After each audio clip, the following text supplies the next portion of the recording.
Thank you for staying with us. Congress in Karnataka faces allegations of appeasement once again. The Congress-led Karnataka government's selective case withdrawal has sparked protests in the state, with the BJP knocking on the doors of the governor as well. Over the last few days, the state government has withdrawn several cases against members of the minority community, including certain AIMIM leaders. The state cabinet recently approved the withdrawal of charges against AIMIM leader Zahiruddin Ansari, who was booked for organizing a Hijab is Our Right procession in Kalaburgi.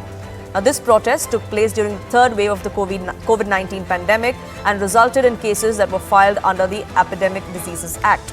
The controversy is peaking because this is not the first instance. As the Karnataka government steers through troubled waters, the question is that are they giving a free pass to rioters? Because on Friday, Congress-led government withdrew criminal cases against AIMIM leader Muhammad Arif and 138 others. This decision, made during a cabinet meeting, includes charges of attempted murder, rioting and other serious offences.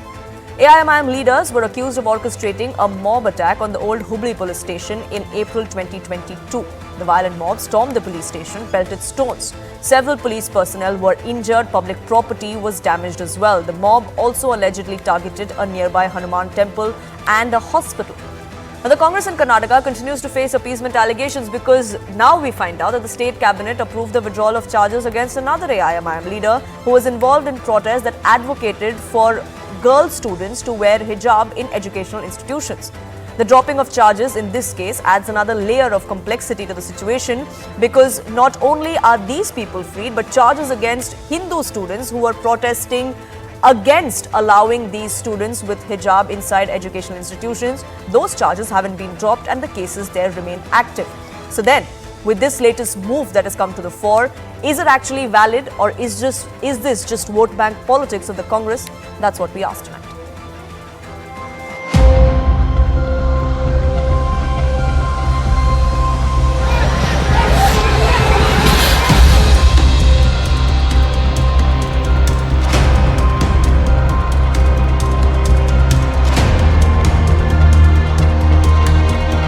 Ultimately, the cabinet will take a decision.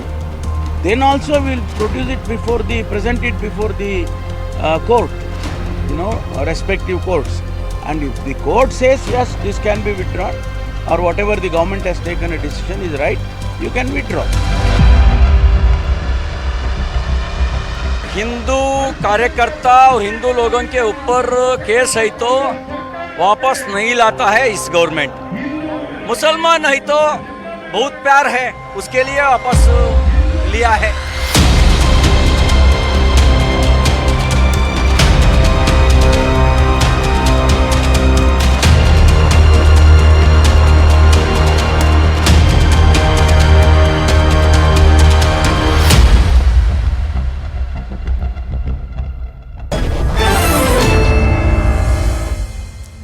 Joining me on this broadcast, Kailash Adhikari, political analyst, Abdul Razak Khan, also an analyst. Abdul Razak Khan, let me begin by asking you, why is it that we're seeing these kind of cases being dropped by the Congress party despite several wings of the government, several wings of the administration objecting to it? Specifically, the police department, the Department of Prosecution and Government Litigations and the Law Department were all consulted about their opinions. They all objected against withdrawal of these cases.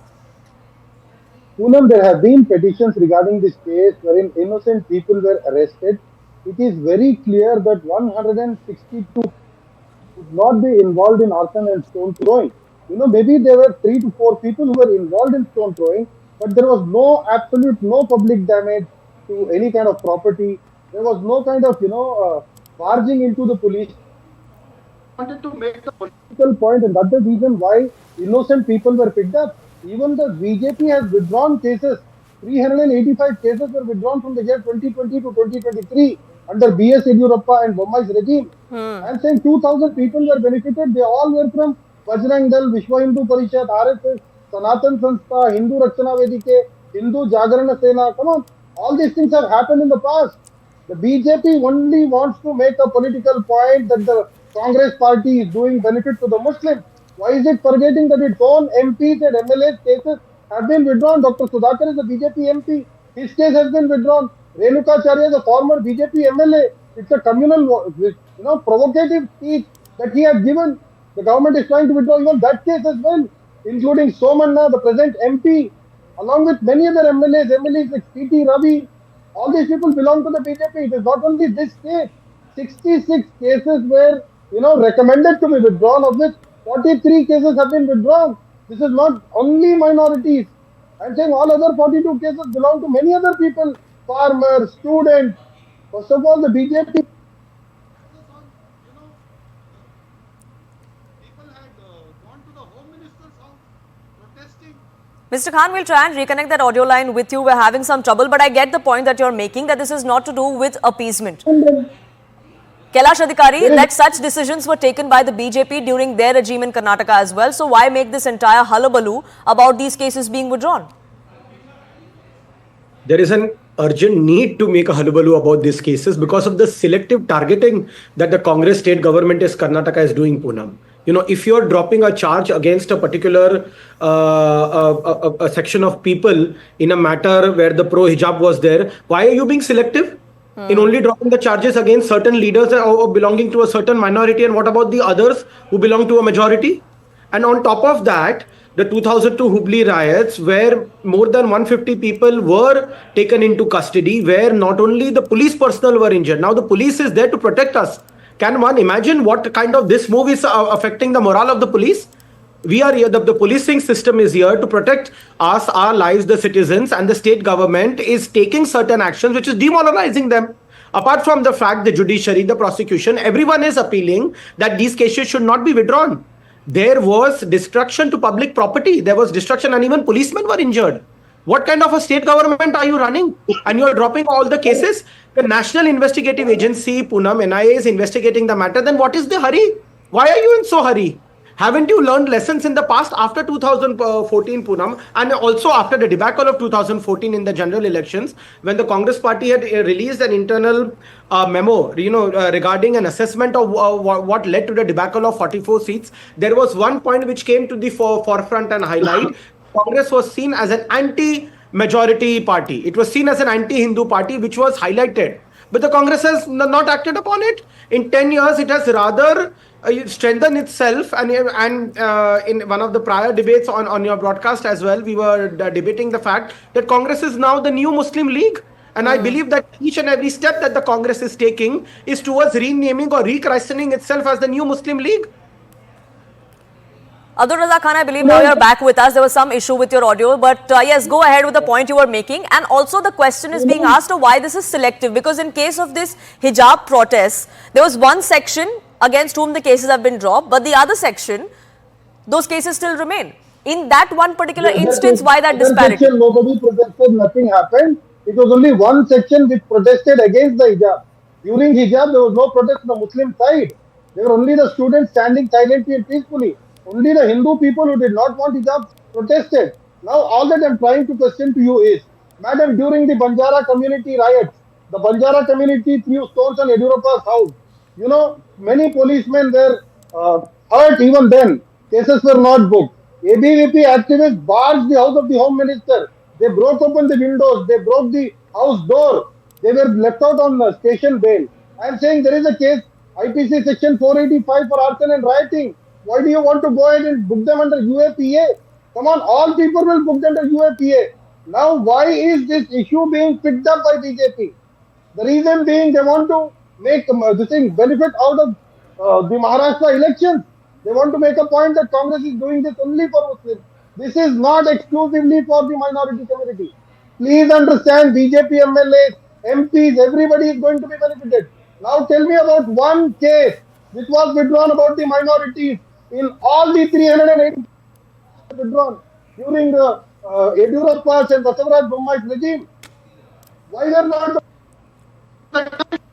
why only cases belonging to Hindu Jagran Vedike, Hindu Sanatan Sanstha were withdrawn? Why were minorities not given a chance? 385 so cases. if appeasement is a charge, Kailash Adhikari, then the BJP is at the receiving end of that same criticism and that same argument or charge, because they've done it for one particular community. Poonam, Mr. Khan made a point that looking at the Maharashtra elections, the BJP is trying to say that, is trying to polarize this issue or say. I believe that looking at the Maharashtra election, the Karnataka Congress government is pushing hard for appeasement. when they saw that the Haryana debacle, and it's just about few days ago that the Congress has faced a good amount of debacle in Haryana, even after the fact that they could not take the advantage of anti-incumbency. It is time, Poonam, rather than doing all this, time for self-introspection to be done by the Congress party, that where it is headed. All the decisions that are taken by them or the respective state governments send out a crystal clear message of the fact that where the allegiance of the Congress party lies. Now you're freeing certain people who belong to the AIMIM, who were accused under the unlawful, the UAPA Act, which is serious, very much serious in nature. When the NIA is investigating it, when there are the entire trial and the investigation is going on, what is the hurry for you to let go of those cases? Why can't law take its own course? India is a nation where there is a rule of law and there is judiciary. Why don't you have belief in the judiciary? Sir, you should have also had belief in the judiciary when you withdrew 385 cases. Tell me one case which belonged to the minority during Yediyurappa and Bommai's tenure.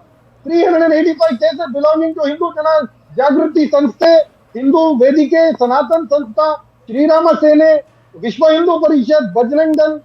Where were you that time? Why are you crying in that today? case, Mr. Khan, so in that case, if the pro-hijab matter, the Karnataka Congress government is deciding to withdraw the cases, then why being selective in its respondents in against those who have filed the cases? Why only people of a certain minority community have been excused and the others have not? If the entire complaint is filed together, then actually there must be concrete evidence against all of them. If you don't find merit in that application now, then release everyone. Why only Hindus are not being released and only those people belonging to a certain minority community are being selectively chosen, Poonam? Sir, it is not a decision by the government alone. There is a subcommittee decided to look into it as to who qualifies for the case to be withdrawn. And that very committee, Abdul Razak Khan, at least 3 wings of it came out and said that they shouldn't be done. Or is that dissent not to be looked into? Judiciary has came out, Poonam, even the prosecution has come out and said that they should not be done. 3 wings, the law department, the prosecution and the police, all of them said that these cases should not be dropped. Poonam, I am one of the petitioners for this Hubballi case, which, I have recommended, which I have requested the government to withdraw the cases. I will tell you, not a single injury, not a single property was damaged during this riot. Actually, this is being called a riot. Actually, it was not a riot. It was a display. Then what would you say? What would you say to images that came to the fore from back then, where you could see arson, where you could see public property being damaged? Are you saying the 4 policemen that were injured in that violence were injured somehow by some instance that you can't explain? I was on the ground. I am telling you with honesty. Those 4 policemen who were injured were not injured because of stone pelting. There was a very big mob while controlling them. There were simple injuries. Injuries were not fractures or cuts or wounds or something like that.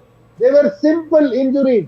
There was not a single person who went inside the police station.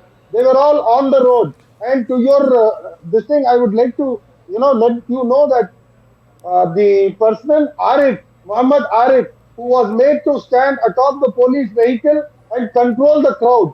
The police requested him to stand on the vehicle. He did not climb up the vehicle.